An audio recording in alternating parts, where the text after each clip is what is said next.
Good afternoon and welcome back to another ironic introduction to another video. Today I have the pre-planning for Path 4 of Abyss of Legends.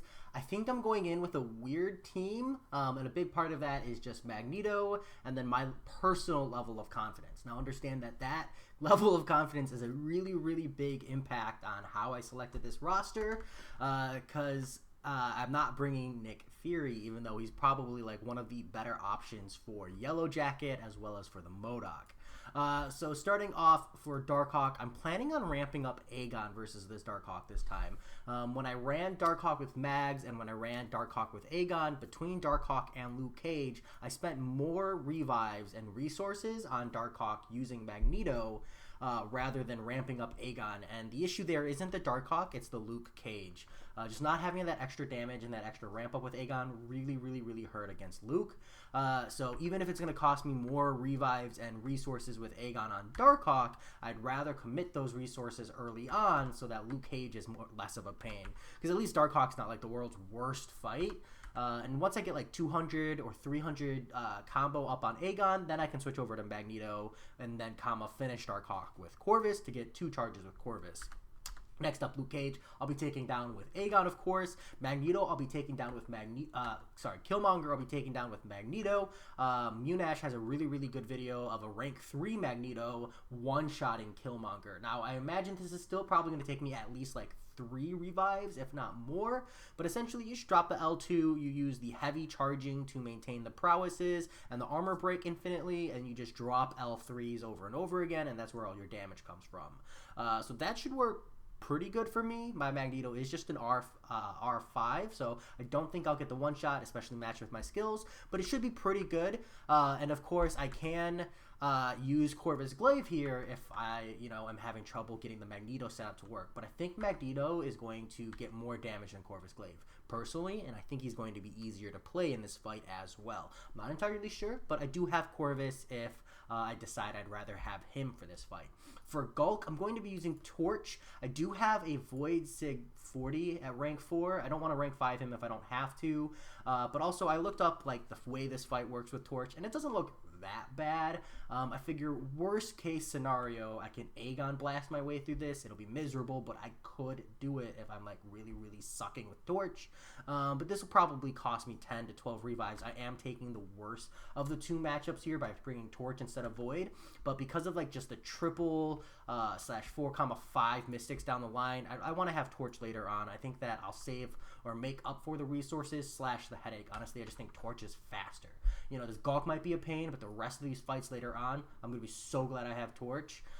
Next up is a Yellow Jacket, who I'll be taking down with Magneto or Aegon. I'm going to try Magneto, and I'll use Aegon if my combo is really low, because it'll be a good opportunity, again, to ramp him up. But if Aegon's ramped up okay, like I'm hoping he will be, then I'll use Magneto. Should be a pretty miserable fight, but every L3 is going to feel really satisfactory, and hopefully that's good enough. Next up is Mordo, Mephisto, and Ghost Rider, all of which I will be taking down with Torch.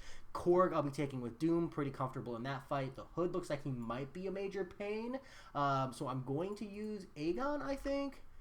Torch, question mark? I do believe this guy gives like poisons and bleeds or something that makes him an Aegon fight. But if Aegon's just not working for me, I might just Torch blast him. It won't be great. It'll be very short burst windows, but it is an option, especially since he's a Mystic. And then Torch will help me deal with the L2 and the invisibility. For Modoc, I plan on using Magneto. If I did happen to ramp my Aegon past 999, I'll use Aegon instead. And of course, this is another opportunity to grab an auto block charge if I fail to get it on Darkhawk. But to be honest, if I don't get an auto block charge on Darkhawk, I'll be probably restarting the path anyways. We'll see how it goes.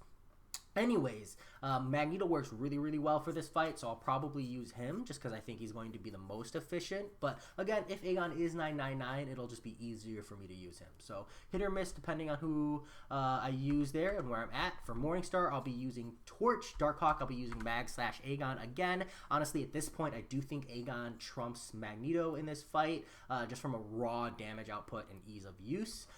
For Red Skull, I'll be using Doom / Magneto. I've heard that Doom gets way more damage output than I did with my Magneto. I'm not super confident in the rotation, but if there's a potential that Doom puts out more and easy to use, then I will use him instead. So we'll just have to see how that works. I'll give it a couple of tries at least. That fight's going to be a pain as well. For Bishop, I'm going to use Doom. Should be an easy one-shot clap. My goal here is to actually quit the fight at like 2% and then hopefully get a one tap off with Corvus. Might not work. I might have to revive Doom again and then just take him down and, you know, skip the mutant charge, but I'd like to get the mutant charge if possible because I'll be using Corvus for Massacre, and this is like the only mutant charge you can get before Massacre. For Sim Supreme, I'll be using Torch. For Massacre, I'll be using Corvus. Again, my intention here is to ramp Aegon to 999 as soon as possible. If Aegon's not ramped to 999, then I could use Aegon here. But if he is, maybe, or, you know, I'll just use Corvus. This is honestly where my confidence level comes into play. I think that it would have been more optimal for me to just be confident in using Aegon and then not have to bring Corvus and Aegon to this path, but I'm seriously worried that I'm going to botch it up and then be stuck at Massacre.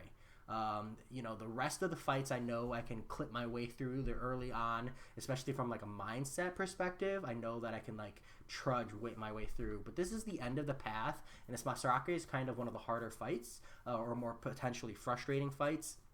And so I just really want to have someone like Corvus where I don't have to worry about potentially going unblockable because I screwed up. So I'm really hoping that works out for me. For Omega Red, I'll use Aegon. I'll grab a charge here with Corvus Glaive if I'm missing it. Hyperion is an easy clap with Doom. And Killmonger with Magneto again. And then maybe Corvus Glaive. Depending on, you know, where my charge is at and, you know, the damage output here. This is a very different stage. This is should be a 4-charge Corvus Glaive as opposed to a 2-charge Corvus Glaive, and Corvus might just be more damage output. I'm not entirely sure. I'll have to get there to check. And then of course Aegon for the collector. You know, Aegon / the team. So that's my planning. That's where I'm at. Goal is to run the Path 4 next week sometime over the holiday, and maybe even run Path 5, depending on how I feel and where my unit stash is after suffering through this nightmare. But that will put me at 80% done with Abyss and hopefully one step away from that exploration. As always, let me know what you think. Let me know if you think I'm going in here with the right mindset, especially if you understand where I'm coming from like a player skill perspective. I'm not the most skilled player, so I need to come here with like a level head and acknowledge my own abilities.